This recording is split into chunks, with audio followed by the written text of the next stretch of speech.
지난주에는 기억나십니까? 레위기 23장을 통해서 절기를 통한 감사 이유, 각 절기마다 안식일과 7대 절기에 대해서 절기를 통한 감사를 살펴보았죠.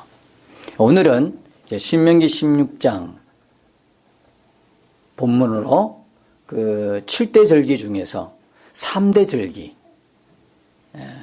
유월절, 무교절이라기도 하죠. 칠칠절, 장막절 또는 초막절, 요 세 가지 절기에 대해서 보고자 하는 것입니다.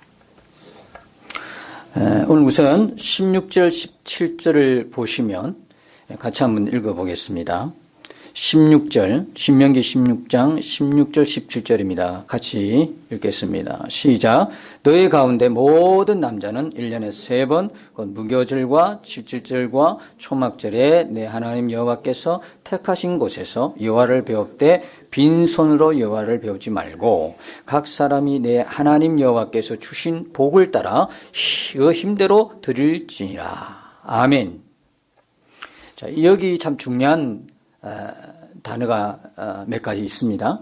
1년에 3번. 1년에 3번. 1년에 3번은 이스라엘 남자들이 꼭 하나님 앞에 나오는 절기입니다. 무교절, 칠칠절, 장막절, 초막절입니다.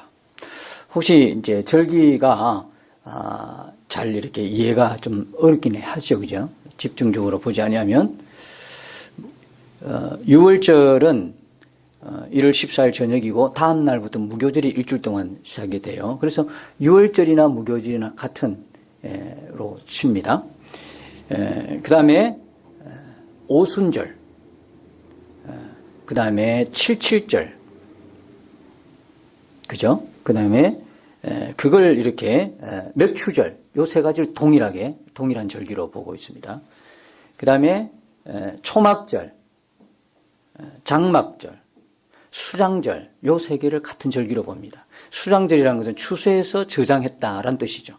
이제 이 이스라엘 절기 중에서 추수감사절은 바로 이 수장절, 장막절, 초막절, 요 절기를 말씀하고 있는 것입니다. 대충 지난 시간에 말씀을 드렸기 때문에 혹시나 또 모르시는 분이 계실까 싶어서 우선 이렇게 정리를 하고 가보겠습니다. 1년에 3번 나오라 그랬습니다. 1년에. 7대 절기 중에서 안식일도 있고 그 다음에 6월절부터 장막절까지 7절기가 있는데 모든 이스라엘 백성들이 모든 이스라엘 남자들이 3번 1년에 3번 꼭 나와야 되는 절기는 어떤 절기다? 6월절이자 무교절, 그 다음에 칠칠절, 초막절 요 세 절기는 꼭 나와야 됩니다. 왜 그랬을까? 중요하기 때문에 하나님이 3번은 꼭 넣으라고 말씀하시지 않았겠어요, 그죠? 중요했다. 왜 중요하냐? 이것은 하나님의 구속사적 그 의미에서 보면 매우 중요한 절기, 이 세 절기입니다. 6월절에는 뭐가 있습니까? 어린 양 피가 있습니다. 어린 양의 피가 없으면 하나님의 구속의 역사는 시작이 안 되죠. 어린 양의 피, 그것으로 시작해서 오순절에 누가 오시죠? 성령이 임하시죠. 그 다음에 초막절, 장막절, 수장절이라고 하는 이 절기는 아직 성취가 되지 않은 절기이죠. 그리스도의 재림으로 성취될 절기죠. 하나 남아있는 절기는 바로 이 장막절입니다. 모든 절기가 다 성취됐고 우리에게 하나 남아있는 절기는 무슨 절기다? 장막절, 초막절, 수장절 이 절기입니다. 매우 중요한 의미를 갖고 있어요. 우리가 지금. 그래서 이 장막절, 초막절, 수장절이라고 하는 이 절기는 바로 영혼의 추수가 그냥 곡식과 과일의 추수뿐만 아니라 영혼의 추수가 일어나고 주님이 재림하시고 이 중요한 절기입니다. 그래서 이 세 가지 절기는 꼭 하나님이 이스라엘 남자들은 다 나오도록 또 공통점이 뭐냐면 여호와께서 택하신 곳에서 그냥 하나님이 생각해 보십시오. 하나님이 우리에게 제사를 받기를 원한다면 그냥 각자 있는 곳에서 그냥 그렇게 드리면 안 될까요? 그냥 각자 있는 곳에서 제물 드리고 그래도 받겠다 이러면 되는데 왜 하나님께서 택하신 곳에 꼭 나와야 될까? 중요한 의미가 있습니다. 여러분 이 절기들은 단순히 기념일이 아니고 하나님이 이런 절기들을 통해서 계시하려고 하는 중요한 의미가 있다. 중요한 메시지가 있다는 뜻입니다. 그래서 여러분, 이 택하신 곳에서 하나님 만나주시는 거예요. 다른 곳에서 하면 안 만나주셔요. 하나님이 약속하시기를 이 택하신 곳에서만 내가 너희들을 어떻게 하겠다? 만나겠다는 거예요. 여러분 잘 보십시오. 이 택하신 곳이 어떤 곳인가? 하나님이 아브라함에게 그 아들 이삭을 번제로 드리라고 했어요. 그때 지시한 땅이 어떤 땅인지 아십니까? 모리아 땅이었어요. 모리아 땅에 가서 그 모리아 땅 어느 한 산을 내가 너에게 지시할 테니 그곳에서 번제를 드리라고 했어요. 여러분, 하나님께서 다윗에게 여호와의 단을 세우라고 했었을 때 그 곳이 어느 곳인가 아십니까? 오르난의 타작마당이었어요. 솔로몬이 성전을 건축한 것이 어느 산인지 아십니까? 너무나 정말 기가 막히게 놀라운 것은 그곳이 바로 모리아산이었어요. 예수님 십자가 선 그곳이 어디입니까? 솔로몬 성전이 섰던 모리아산이었어요. 이게 우연한 것일까요? 하나님은 창세기부터 우리를 구원하려고 하는 그 계획 그대로 지금 창세기부터 계시록까지 우리를 지금 인도하고 계신다는 거예요. 이게 어느 날 예수님이 그냥 베들레헴에서 탄생하시고 그냥 나이가 되니까 어느 곳에서 죽었다. 이게 아닙니다. 이게 아니고 애시당초 창세기부터 하나님이 계획하신 하나님이 우리를 구속하는 구속사입니다. 이게 창세기부터 다 나와 있어요. 이게 정확하게 예수님이 십자가 지시고 죽어서야 할 것까지도 정확하게 나와 있어요. 그러니까 지금 여호와께서 제사하라고 하는 절기를 지키려고 이 택하신 곳은 그냥 아무렇게나 지정해 준 것이 아니에요. 다른 말로 하면 무슨 의미죠? 이 택하신 곳에서만 내가 너희를 만나겠다는 이야기는 뭐냐면 우리의 구원은 오직 예수 외에는 없다는 거예요. 사도행전 4장 12절에 보면 다른 이로서는 구원을 받을 수 없나니 하나님께서 구원받을 만한 이름을 우리에게 주신 적이 없어요. 오직 예수 외에는 우리를 구원할 자가 없다는 거예요. 그 다음에요. 요한복음 14장 6절에 보니까 예수님 말 직접 말씀하시죠. 내가 곧 길이요 진리요 생명이니 나로 말미암지 않고 하나님께로 올 자가 없느니라. 이제 이해 가시겠습니까? 내가 너희들을 만나주겠다고 택하신 그곳이 무엇을 상징하는 것이죠? 예수 그리스도예요. 예수 그리스도 아니고는 하나님을 만날 수가 없어요. 예수 그리스도 아니고는 구원받을 수가 없어요. 아멘이시죠? 이걸 지금 말씀하고 있는 거예요. 하나님이 좀 까다로운 분이 아니라 하나님이 좀 독특한 분이라서 그런 게 아니라 벌써 창세기부터 계속 예수님 오실 거, 예수님에 대한 전체적인 지금 구속사를 이루어가고 있으시는 거죠. 제사제도나 이 절기를 지키는 모든 것이 누구와 관련되어 있어요? 예수님과 관련이 되어 있어요. 그러니까 이 예수님 복음으로 구약을 보지 아니하면 해석이 안 돼요. 그냥 드리라고 하니까 많이 드리는 같다. 요 정도 이렇게 생각하면 여러분은 율법을 지키면서 너무 힘들어서 나중에는 다 나가 떨어지는 거죠. 우리가 16장에 보면 우리가 읽었던 오늘 본문은 초막절에 관한 건데 16장 앞에는 6월절과 7절절에 관한 내용들이 소개되고 있어요. 그러면서 6월절과 7절절 말하는데 출애굽이 언급되고 있어요. 내가 애굽 땅에서 나온 날을 기억할 것이니라. 애굽에서 애굽 땅에서 애굽에서 이런 말이 4번 등장해요. 그러면 이 절기는 전부 다 누구와 관계되어 있다는 말이에요? 예수님과 관계되어 있다.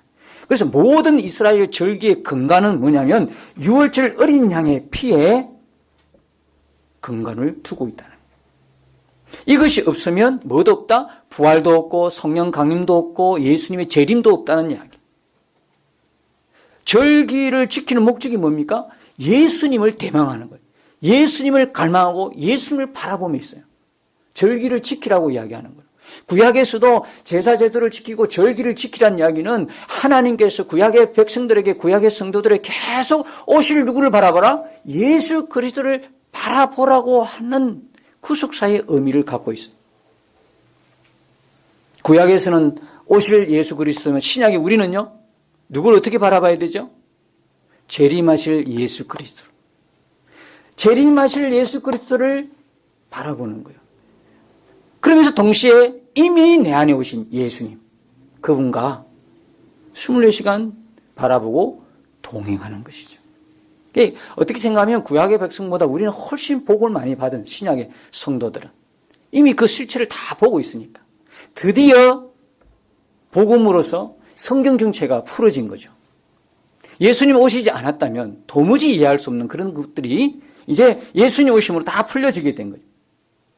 여러분, 이 3대 절기의 구속사적 의미를 여러분 아시죠? 제가 조금 전에도 말씀드렸습니다. 유월절은 이미 다 성취됐어요. 뭐로요? 그리스도의 대속으로, 대속적인 죽음으로 이미 다 성취된 절기입니다. 어린 양의 피로 구속했다. 이때 어린 양은 누굴 이야기합니까? 예수 그리스도. 고린도전서 5장 7절에 보니까 유월절 양 곧 그리스도께서 희생되셨느니라고 정확하게 말씀하고 있잖아요. 그냥 단순한 어린 양이 아니에요. 그 어린 양은 누구의 그림자다? 예수님의 그림자였다는 거예요. 너무 하나님은 섬세하신 분이에요. 너무 하나님은 자상하신 분이에요. 있는 걸 보면. 그러니까 정확하게 말씀하고 있는 거예요. 여러분, 오늘 16장 7절에 보면 이런 말씀이 있죠.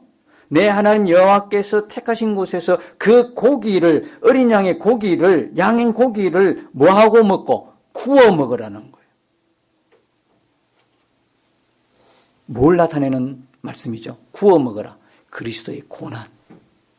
그리스도의 고난을 지금 상징하고 있습니다. 요한복음 6장 53절에 보니까 인자의 살을 먹지 아니하고 인자의 피를 마시지 아니하면 너희 속에 뭐가 없다? 생명이 없느니라. 저와 여러분, 우리 그리스도인은 어떤 사람이냐면 예수님의 희생, 예수님의 죽음으로 생명을 얻은 자들입니다. 아멘입니까? 예수님의 죽음으로 어린 양의 피를 흘리고 어린 양의 그 살이 찢기고 어린 양을 먹음으로 예수의 피를 마심으로 우리가 예수님의 희생, 예수님의 죽음으로 우리가 생명을 얻은 자가 누구냐면 저와 여러분이고 그리스도인인 것입니다. 그 다음에 오순절 보면 뭐로 성취가 됐습니까? 성령의 강림으로 성취가 됐어요. 이 오순절에 교회가 태동하기 시작했습니다. 교회가, 신약의 교회가 이제 생겨났죠. 그리고 우리 안에 예수님이 오시게 된 거죠. 이미 다 성취가 됐어요. 초막절요? 초막절은 제가 조금 전에 말씀드렸습니다. 장차 그리스도의 재림으로 성취될 절기. 다 예언된 절기가 다 성취됐어요. 한 가지만 남았다. 그게 초막절, 장막절이다. 여러분, 이 초막절은 이스라엘 백성을 어떻게 지키냐면 곡식과 과일과 모든 것들을 추수했어요. 창고에 딱 저장시켜 놓고 이제 어떻습니까? 집을 떠나서 초막을 짓고 일주일 동안 거기에 머뭅니다. 일주일 동안 그 편한 집을 떠나서. 왜 그럴까요? 왜 초막에 머물까요? 옛날 자기들 조상을 하나님께서 광야를 인도하시고, 그죠? 어디로? 가나안 땅으로 인도하신 것을 회상하는 거예요. 기억하면서 하나님께 감사드리는 거예요. 여러분, 우리의 감사 첫 번째는 우리를 구원하신 하나님의 은혜인 것입니다. 그냥 내 삶에 기도 응답해 주셨고, 그냥 내 삶에 잘되게 해주셨고, 그냥 내 삶의 소원을 들어주셨다는 감사가 먼저가 아니에요. 우리는 그런 감사가 다 없어도요, 충분히 감사드릴 수 있는 사람이 된 거예요. 뭐 하나 때문에? 예수님의 어린 양, 그 피로 인하여, 구속으로 인하여, 구원으로 인하여도 우리는 죽을 때까지 다 하지 못한 감사가 충만한 사람이 저와 여러분인 것을 믿으시기 바랍니다. 우리는 이미 감사할 조건이 충분한 사람이에요. 부족한 게 뭐가 있나요, 여러분? 여러분이 영생을 얻었는데 뭐가 부족한가요? 더 얻을 게 뭔가요? 예수님 죽음으로도 부족한 게 또 뭐가 있을까요? 진짜 우리가 복음을 모르니까, 진짜 하나님의 그 은혜와 사랑을 모르니까 부족한 거예요. 모르니까 부족한 거야. 알면 부족하지 않을 텐데, 복음이 실제가 되면 하나님, 공평하신 하나님 고백하게 될 거예요. 근데 그 사람의 삶은요, 세상 사람이 볼 때는 없는 것 투성이야. 건강하지도 않지요. 돈도 없지요. 가진 것도 없고 문제는 많지요. 이런데 그 사람 입에서 공평하신 하나님이 찬양된다니까. 이러면서 그 사람 입에서 감사가 나온다니까. 뭘 알았어요? 복음을 아는 사람이에요. 복음을 모르니까, 복음을 모르니까 그만이 받았어도 배고픈 거야. 더 가지려고 하는 거야. 더 달라고 하는 거야. 하나님 마음이 얼마나 아프시겠어요. 저와 여러분은 이미 충분한 감사가 있는 사람인 것을 믿으시기 바랍니다. 충분한 감사가 이미 우리에게 있어요. 그러면서 그 초막에 거하면서 일주일 동안 이게 하나님, 우리를 구원하신 하나님, 그 감사하면서 이렇게 풍성한 수확물을 주셨네요. 풍성한 추수를 하게 하셨네요. 그러면서 추수를 감사하는 그 절기가 뭐냐면 초막절이고 장막절이고 수장절이에요. 그런데 여기에 아주 중요한 또 의미가 하나 있습니다. 요한복음 7장 37절에 보면 예수님 말씀에 보면 뭐라고 하냐면 명절 끝날 곧 큰 날에 그렇게 말하고 있습니다. 요한복음 7장 37절에 명절 끝날 곧 큰 날에 초막절 마지막 날, 초막절 끝날이 왜 큰 날이라고 이야기하죠? 초막절 끝날이 왜 큰 날일까? 이 큰 날이라는 이야기는 이 축제의 날, 클라이맥스, 절정이에요. 최고 기쁜 날이에요. 이 큰 날이 그런 의미죠. 왜 그럴까요? 한번 생각해 보십시오, 여러분. 일주일 내내 불편한 초막에 거하면서 이제 마지막이야. 그럼 내일이면 곧 어디로 가요? 어디로 가죠? 다시 집으로 가잖아요. 얼마나 기쁘겠어, 그죠? 얼마나 기쁘겠어. 여러분, 고난주간 일주일 동안 금식하잖아, 그죠? 교회에서 금식하잖아, 그죠? 여러분, 언제 가장 기뻐요? 토요일이 기뻐요. 왜? 토요일 금식 끝나고 내일이면 부활주일이잖아. 내 배도 부활하잖아요. 이제 밥이 들어가고 부활하지, 몸이. 그러니까 금식들 안 하시죠. 금식하는 사람에게 있어서는 마지막 날만 기다려지는 거예요. 3일 금식을 약속하면요, 언제가 제일 힘들어요? 그 마지막 순간이 힘들어요. 그거 못 참아가지고 12시, 저녁 12시까지 기다린 거예요. 착각.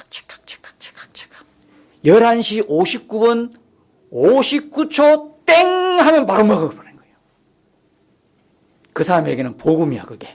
시계만 쳐다보고 그 시간에 안 자고 먹고 자려고. 그런 경험 다 있으시죠? 그러니까 초막에 일주일 동안 거하다가 이제 마지막 날이면 내일이면 집으로 돌아가잖아. 무슨 의미죠? 이스라엘 백성들이 광야에 있다가 어떻게 해요? 이제는 곧 어디로 건너간다? 가나안으로 건너가는 기쁨을 말하고 있는 거예요. 초막에 거하다가 이제 곧 집으로 돌아가는 기쁨을 이야기해요. 다시 말하면 우리가 이 세상에 살다가 곧 누가 오신다? 예수님 재림하시잖아요. 장막절이 뭐요?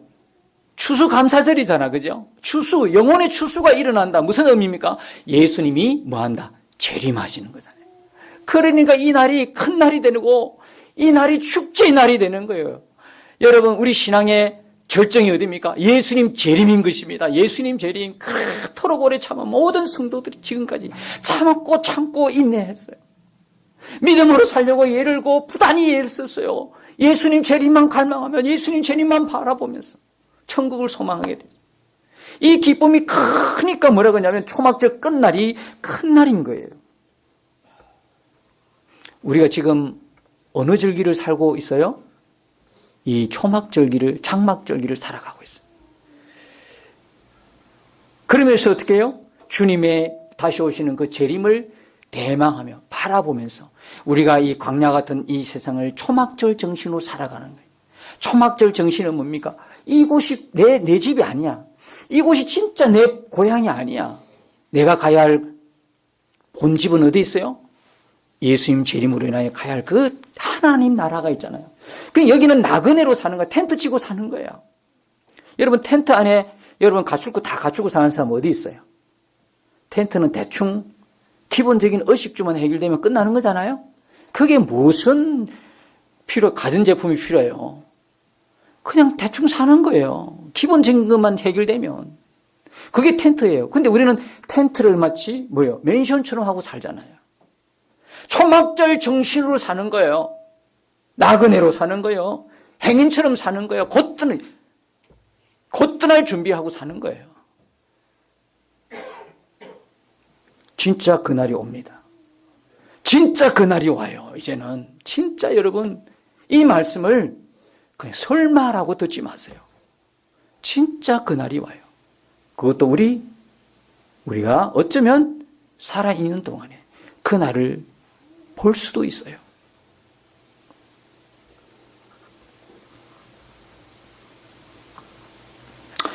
그럼 우리가 3대2 절기를 어떻게 지키느냐? 특별히 다음 주가 추수감사절인데 이 추수감사절을 어떻게 지키는가? 여호와께서 주신 복을 따라 그 힘대로 지킨다. 그러니까 말씀드리면 이 3대 절기는 최고로 감사하는 절기예요. 그럼 오늘날 우리가 지키는 절기 중에 3대 절기는 뭐가 있죠? 부활주일. 그렇죠? 6월절 지나 이제 부활을 하시고 부활주일을 지키죠. 그 다음에요. 77절 맥주감사절이죠. 추수감사절. 이 세 절기는 하나님께 가장 크게 감사하는 절기. 보통 감사하는 것이 아니라 아주 힘에 가분할 정도로 감사라고 하신 절기가 이 세 절기예요. 어느 정도냐? 민수기 28장 29장에 보면 이 절기 때마다 드리는 제물이 소개되고 있어요. 아마 여러분이 잘 보시지 않은 성경 중에 하나가 아마 민수기, 레위기 이런 일 거예요. 민수기를 보시면 28장, 29장에 소개되는데요. 그때마다 하나님이 여호와께서 제물을 드리라고 계속 말씀하시는데요. 총 56번이나 그 말씀이 나와요. 저는 그렇게 엄청나게 드리라고 하는 말씀이 있는가를 몰랐었어요. 와, 새롭게 보니까 다 하나하나 이렇게 체크하면서 읽으니까 제물을 드리라, 뭘 드리라 2장에 걸쳐서 56번이나 있어요. 상번제라는 거 있어요. 상번제는 아침 저녁으로 드리는 거예요. 네? 송아지를 아침 하나, 저녁에 하나, 아침 저녁으로 조석간에 하나 앞에 나올 때 제물을 드리는 거예요. 그 다음에 또 뭐가 있냐면 안식일이 있어요. 안식일. 이게 주일 감사예요. 주일 감사. 주일날 놓을 때마다 감사. 주일날 놓을 때마다 감사. 그 다음 월삭이 있어요. 월삭 매달 감사. 매달. 그 첫 달이 시작되는 그때 드리는 감사. 그때도 드리죠. 그 다음에 절기마다. 유월절, 무교절, 그 다음에 뭡니까? 초실절, 맥추절, 그 다음 77절, 안식일. 이럴 때마다 드리는 그 제물들이 막 소개되고 있어요. 특히 우리가 주목해서 볼 것은 뭐냐면 초막절 제물이에요. 민수기 29장 12절 40절에 12절에서 40절에 소개되고 있어요. 초막절 제물은요. 모든 절기에 드렸던 제물도 다 합친 것보다 더 많이 드렸어요. 초막절을 뺀 다른 절기에서 드린 그 제물보다도 더 많은 절기 제물이 뭐냐면 초막절이었어요. 초막절. 여러분 우리가 단순히 이 부분을 보면서 교훈적으로 우리가 적용을 해서 헌금 많이 하라고 한다면 자 봐라. 이 추수감사절에 헌금 이렇게 많이 하는 거야. 이렇게 한다면 그리고 여러분의 헌신과 봉사와 충성을 강요한다면 그것은요 율법이 되고 마는 거예요. 그래서 신자들은요 그 말씀에 순종한다 그렇게 생각해서 많이 드려요. 그러면서 한편으로는 자신의 공로, 자신의 의가 돼가지고 얼마나 의기양양한지 몰라. 교회에서도 헌금 많이 한 그것 때문에 나는 이렇게 한단 말이야 하면서 어깨 힘 꽉 주고 있어요. 왜 나를 안 알아줘? 어떤 분은 주보에 정말 이제 그런 게 이제 사라져야 되겠지만 주보에 헌금했던 그 내용들 자기 이름을 빠지니까 시험 들고 난리를 피는 분이 있었다고 해요. 우리 교회는 지금까지 그런 분이 단 한 분도 없지만 이야기 들어보면 왜 헌금에 내 이름이 빠졌네. 실수로 오타나 실수로 빠질 수 있잖아요. 근데 그거 가지고 그렇게 그냥 힘들게 하더래. 그리고 그냥 헌금 많이 한 것 때문에 영향력을 행사하는 거야. 목사님도 나만 바라보라는 거야, 나만. 헌금 많이 하는 나를 더 관심 있게 좀 봐달라는 거야. 이건 진짜 아니죠. 이건 지금 율법적인 거예요. 그리고 신자도 그렇지만 불신자는 뭐예요? 교회에 나오니까 돈 내라고 한다. 얼마나 돈을 내라고 하는지 그 부담감 때문에 못 가겠다는 거예요. 이렇게 되면 그렇게 귀한 하나님의 말씀이, 하나님의 제사제도가, 하나님이 지키려던 절기가 오히려 복음의 장애물이 되는 거예요. 하나님이 그렇게 하라고 우리에게 주신 걸까요? 이야, 봐라, 민수기 29장 얼마나 많이 드리라고 했냐. 수수감사절에 헌금 많이 가져오시오. 이게 아니라 이 말이에요. 여러분, 그래서 우리가 이 구약의 제사제도가 무엇을 의미하는지 정확하게 우리는 알아야 되는 것입니다. 여러분, 이 구약의 제사제도는 하나님과 교제를 가능하게 하는 유일한 방법이었어요. 하나님이 사람을 만나주는 유일한 방법이 제사제도였어요. 그래서 하나님은 회막을 지어라, 성막을 지어라, 성전을 지어라 하신 거예요. 왜? 그 제사를 섬김을 통해서 하나님 받으시고 교제를 하시는 거예요. 바로 교제하지 않고 번제할 번제물을 통해서. 중간에 번제물이 항상 있잖아요. 제물이 왜 올라와요? 그 번제물이 누구를 상징하고 있어요? 예수님을 상징하고 있잖아요. 하나님이 인간을 바로 만나주지 않아요. 그러면 인간들은 살아날 자가 아무도 없어요. 중간에 번제물을 통해서 만나주셔요. 예수님을 통해서 우리를 만나주세요. 예수님이 범죄한 인간과 하나님의 중간의 십자가로 하나 되게 하셨어요. 아멘이시죠? 예수님이 우리의 화목자가 되신 거예요. 우리도 그 화목하신 예수를 믿음으로 우리도 이웃과 화목한 사람이 되는 거예요. 나 자신과 화목한 사람이 됐죠. 하나님 관계가 화목하니까 나 자신을 사랑하게 되고 화목하게 됐죠. 이웃을 화목하게 된 거예요. 그리고 자연과 환경과 화목하게 된 자가 되었어요. 모든 게 술술술술하고 다 풀린 거예요.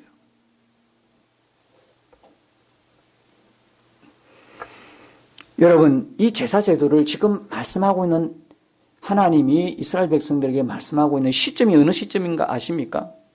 이 시점은요, 요단 동편 모압 평지에서 이스라엘 백성들이 말씀하고 있어요.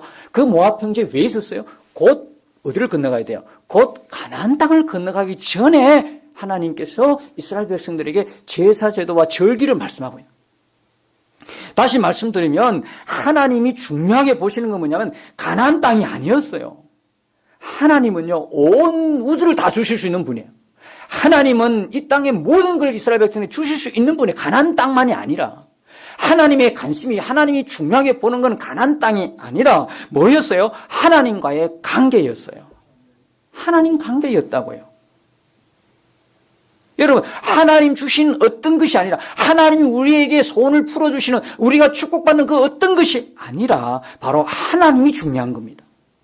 하나님이 중요한 거예요. 심지어 우리가 하나님께 예배하고 헌금하는 것보다 더 중요한 것은 하나님을 바르게 하는 거다 이 말이에요. 성경의 말씀을 진리를 바르게 하는 거다. 바르게 알고 하나님을 예배하는 거다. 여러분, 중요한 것은요, 기도 응답이 아니에요. 하나님과의 관계예요. 하나님과 관계가, 하나님과 나와의 관계가 얼마나 허술한지 여러분 아십니까? 어떻게 알 수 있어요? 여러분, 우리가 기도가 응답되지 않으면 우리의 반응이 어떻습니까? 섭섭한 마음이 있죠. 뭐 저라고 예외가 있을 수 있겠어요. 금방 또 회복해서 이제 감사한 일인데 왜 하나님이 이토록 기도하고 이토록 하나님 해주셔야 돼요. 이 부분은 하나님 그렇게 했는데 응답이 없어요. 그럴 때 섭섭한 마음이 들어. 어떤 때는 또 시험이 들 때가 또 있어요. 이게 우리와 하나님 관계예요. 얼마나 허술해요. 너무 허술하죠? 이게 무슨 관계예요, 도대체? 하나님을 아직도 잘 모른다는 거예요. 수십 년 신앙생활을 해도, 목사고 장로고 집사가 되어도 아직 하나님을 우리는 잘 몰라요.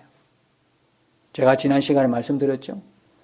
왜 하나님께서 우리를 구원하기, 우리를 살리기 위해서 아들을 보내주셨는지, 그리고 그 아들을 왜 십자가에 못 박으셨는지 가면 갈수록 모르겠어요. 도대체 하나님, 그 사랑이 도대체 뭔지 가면 갈수록 모르겠어요. 초반에는 잘 알았는데 가면 갈수록 몰라. 가면 갈수록. 나중에 천국 가서야 하나님 앞에서 물어볼 일이죠.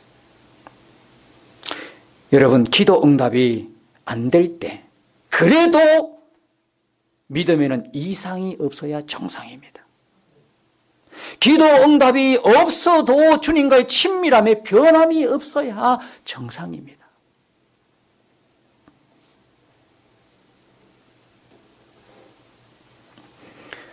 이 구약의 제사제도가 그리스도의 십자가 구속사건, 그 십자가 사건을 통해서 적용이 될 때 비로소 모든 구약의 율법과 제사제도와 절기가요, 복음으로 다가오고 있어요.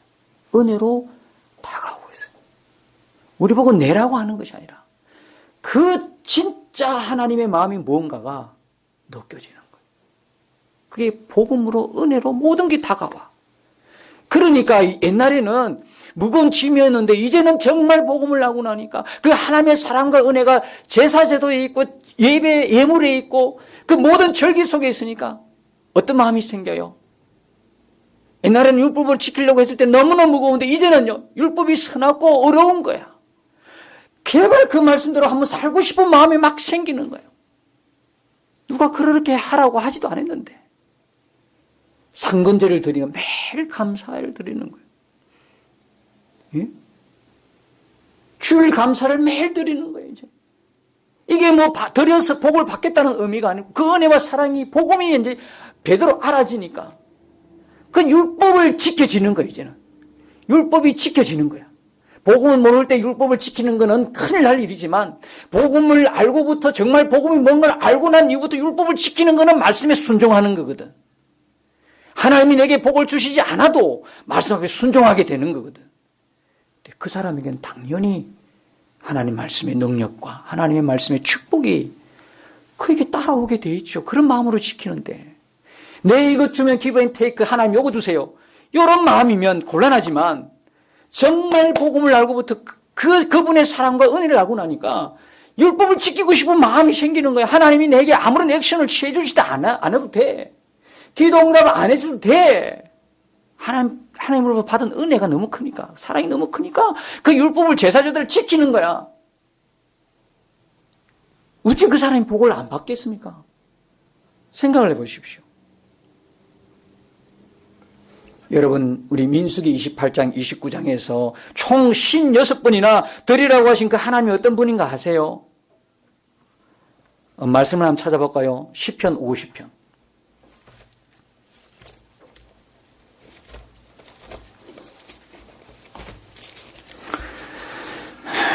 시편 50편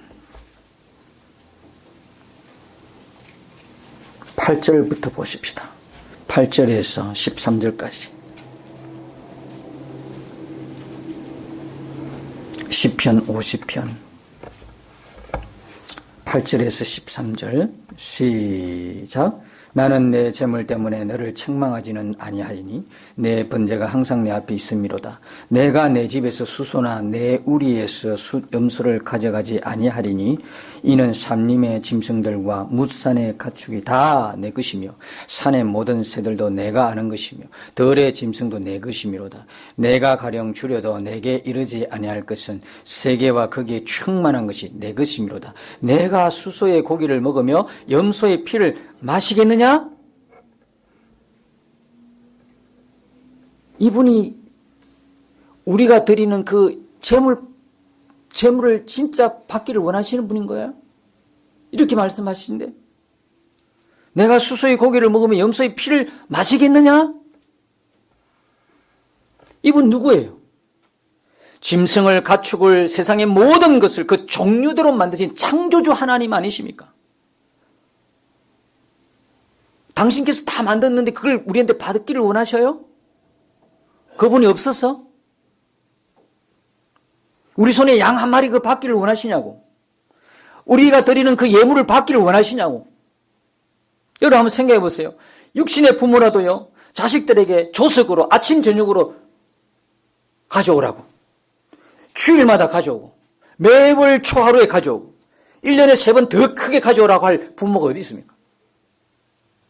육신의 부모도 그저 너희들 잘 살아라. 그런 마음 아니에요. 어떻게 매 때마다 아침 저녁으로 가져오라는 분이 도대체 하나님의 이 마음의 진심은 뭐예요? 우리가 이때 절기 때마다 드렸던, 제사절 때마다 드렸던 송아지, 어린 양 드리라고 하신 그 의도가 무엇일까요? 이 어린 양과 드리라고 하는 송아지가 누구의 표상인가, 누구의 예품인가, 누구의 그림자인가, 이걸 우리가 알면 하나님의 마음을 아는 거예요. 하나님이 드리라고 했던 그 양, 어린 양, 이 양이 뭐의 그림자예요? 세상 죄를 지고 가는 하나님의 어린 양 예수 그리스도의 그림자이지 않습니까? 그래서 이 제사 제도를 통해서 우리에게 주시는 아버지 마음은 어떤 마음이에요? 제발 너희들이 이 메시아의 언약을 잊어버리지 말아라는 거예요. 내가 너희를 구원하겠다고 하는 이 언약을 잊어버리지 말아라는 거예요.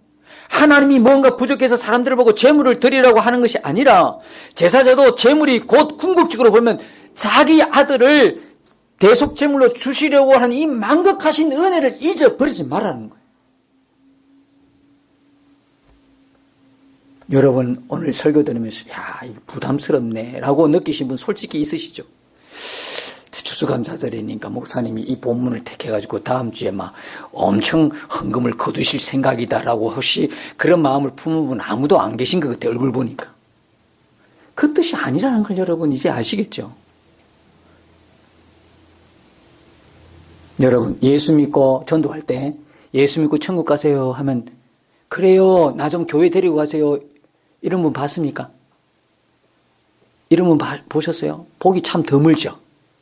거의 없을 거예요. 요즘 같으면. 지금은 추수 때지. 그러니까 더 어떻게 보기 참 힘들 때도 있어요. 예수 믿고 구원 받으세요. 너나 잘 믿고 천국 가라. 이렇게 아주 우습게 생각해요. 왜 그렇죠? 내가 할 수 있는 게 인간들은 원래 내가 뭔가를 해서 얻으면 귀한 줄 알아. 근데 나는 아무것도 안 해. 할 수도 없거니와. 나도 아무것도 안 하는데 뭐 그냥 예수 믿으면 천국 간다네? 별 중요하잖아. 여러분, 무상이고 무료다. 무료입니다. 뭐 참석 안 해도 무료입니다. 그냥 오세요. 돈 안 냅니다. 이러면 여러분 어떻게 생각이 됩니까? 가치 없게 생각되지 않던가요? 혹시 이거 루마지 아니야? 목사님이 여러분에게 뭐 무료로 선물을 하면 혹시 우리 목사님이 그저 어디서 무료로 받은 거 주는 거 아니야? 이런 생각. 이 무료 무상이라는 거는 너무 쉽게 생각해야 줄 몰라요. 가치가 없는 줄 알아요. 그런데 여러분이 대가를 지불했어. 돈 냈어. 그러면 여러분 악착같이 해요. 악착같이. 그래서 교회에서요, 말씀 훈련하면요, 교재들을 절대 공짜로 주면 안 돼요. 세미나를 가는데 저도요, 무료로 잘 안 가요. 무료로 가면 이상하게 마음도 해이해지더라고. 내가 돈을 지불해야 돼. 지불하면 악착같이 3일 동안 버텨. 악착같이 주는 밥도 안 먹고. 왜? 아까우니까. 여러분들이 오후에도 말씀 훈련할 때 집사님 잘 받으셔야 됩니다. 꼭 받아야 되는 거는 학생들도 돈을 내라는 이야기는 뭐냐면 이 무료가 아니고 자기가 대가를 지불할 때 이 가치를 인정하는 거예요. 자기 스스로가. 이해 가십니까? 또 목사님 되게 참 돈을 밝히시네. 이렇게 생각하시면 안 되고 여러분들이 돈을 낼 때 그 훈련이 가치 있는 것이 되는 거예요. 십자가 은혜 무상이죠. 누구든지 목마르거든 내게로 오라. 값없이 주시는 은혜예요. 그러나 그 은혜를 여러분이 잊지 않는 비결이 있어요. 뭘까요? 제사 제도를 지키는 거예요. 제물을 드리는 거예요. 오늘 우리에게 이야기하면 십자가의 그 은혜를 잊어버리지 않기는 예배를 드리는 거예요. 여러분 예배에 몇 번 한번 빠져보세요. 당장 어떤 현상이 나타나는가. 예배에 몇 번 빠져보면 어떻게 돼요? 은혜를 싹 다 잊어버려요. 은혜 잊어버리면 첫 번째 나타나는 현상이 어떤 현상이죠? 예배를 빠져요. 이 전혀 무관할까요? 지금 이 일이 무관한 일일까요? 그래서 하나님은 계속 이스라엘 백성들의 제사 제도를 말씀하고 절기를 지키라고 계속 말씀하시는 거예요. 하나님 앞에 드리는 우리 이 예배와 헌금이요. 하나님 앞에 드리는 예물이 뭐냐면 은혜의 증거물이에요. 우리가 지금 예배 드릴 수 있죠. 우리가 하나님 앞에 예물을 드리고 있죠. 헌금을 드리고 있죠. 이것은 뭐냐면 내게 아직 하나님의 은혜가 머물고 있다는 증거인 거예요. 내게 아직 하나님에 대한 믿음이 있다는 증거가 되는 거예요. 여러분이 영적으로 풍성한 은혜를 누리는 비결이 뭔지 아십니까? 예배와 하나님 앞에 드리는 헌금입니다. 그 외에는 절대 그래요. 여러분들 예배 참석 안 하고 하나님 앞에 헌금하지 않는 사람 절대 영적으로 성숙이 없습니다. 성장이 없고 은혜가 없습니다. 교회를 봐도 그냥 출석하는 교인에 불과할 것입니다. 돈의 노예가 될 것인가? 하나님이 주인된 삶을 살 것인가? 누가 결정해야 돼요? 여러분 스스로가 결정하셔야 되는 거예요. 하나님이 이 은혜, 자기 아들을 대신 속죄물로 주겠다고 하는 이 은혜를 잊어버리지 말아야 돼. 이게 하나님 아버지의 본 마음의 제사 제도를 절기를 지키라고 하는 이유는 두 번째 이야기는 뭐냐면 하나님과 교제를 하기 위해서 제사 제도를 절기를 지키라고 하는 거예요. 구약 백성들은 뭡니까? 오실 예수님 바라보면서 하나님과 교제했어요. 제사 제도 절기를 지키면서. 오늘 우리는요. 부활주일 고난주간 지키고 부활주를 지키고 맥주감사절 추수감사를 지키면서 구약의 성도들은 오실 예수님이면 우리는 이미 오신 내 안에 오신 그 예수님 바라보면서 다시 재림할 그 예수님을 대망하면서 예수님과 내 안에 계신 예수님과 동행하는 거예요. 아멘이시죠? 동행하는 거다 이 말. 여러분 제사 제도를 말할 때 항상 염두에 둬야 할 말씀이 히브리서 10장 5절 말씀이에요. 하나님이 제사와 예물을 원하지 아니하시고 오직 나를 위하여 한 몸을 예비하셨도다. 그러니까 이 제사 제도는 결국 누구를 말씀하는 거예요? 예수님을 말씀하는 거예요. 우리를 대신해서 한 몸으로 대신 죽어주실 제물이신 예수님을 말씀하고 있는 거예요. 그래서 하나님이 구약 성도들에게 제사 제도를 지키라고 강조하는 것은 뭐냐? 실체로 오실, 이제 앞으로 오실 그 그리스도를 잊어버리지 말라는 거예요. 그분을 바라보라고 하는 거예요. 오늘 우리가 예배하고 하나님 앞에 예물을 드리는 그 주요 목적이 뭐예요? 다시 오시는 예수님을 대망하고 소망하는 거예요. 여러분이 예배를 지키면서 예배를 드리면서 우리 마음에 그 은혜와 십자가의 복음의 은혜와 다시 오실 그 예수님을 잊어버리지 않게 되는 거예요. 드리라고 하는 제물은 궁극적으로 누구예요? 그리스도께서 단번에 드려주실 대속제물을 상징하는 거예요. 자꾸 하나님이 드리라고 한 건 뭐예요? 이 메시아 언약을 잊어버리지 말라고 하는 사랑의 마음이에요. 십자가의 구속의 은혜를 기억하기 위한 하나님의 사랑의 마음이 거기 있다는 거예요. 그래서 이 제사 제도를 통해서 우리는 뭘 만납니까? 복음을 만나는 겁니다. 제사 제도, 구약의 제사들을 통해서 복음을 만나는 거예요. 여러분, 예배는 생명입니다. 예배는 산소 호흡기예요. 그거 떼면 죽어요. 헌금 드리는 것은 여러분의 생명, 영적인 생명을 지키는 일이에요. 헌금 드리기 위해서 여러분이 예배 나오셔야 되는 거예요. 이 마음으로. 여러분이 매주마다 예배 놓을 때에 헌금 드리고 싶은 마음이 너무 즐거운 거야. 감사 예물 드리는 게 너무 즐거운 거야. 이 마음으로 여러분이 나올 때 이 사람의 예배가 하나님이 정말 기뻐 받으시는 예배. 하나님을 사랑하는 자는 하나님께 드림이 인색하지가 않아요. 하나님의 생명이 있는 자는 하나님께 드리는 게 인색하지가 않아요. 고린도후서 9장 7절에 보니까 인색하거나 억지로 드리지 말고 하나님은 어떻게 내는 사람을 사랑한다고? 즐겁게. 다음 주 예배 추수감사들 잘 만났다. 내가 이 날을 기다렸노라. 주여 받으소서 내 감사의 예물을. 그러니까 예물 드리는 마음 때문에 잠이 안 와, 이번 한 주간에.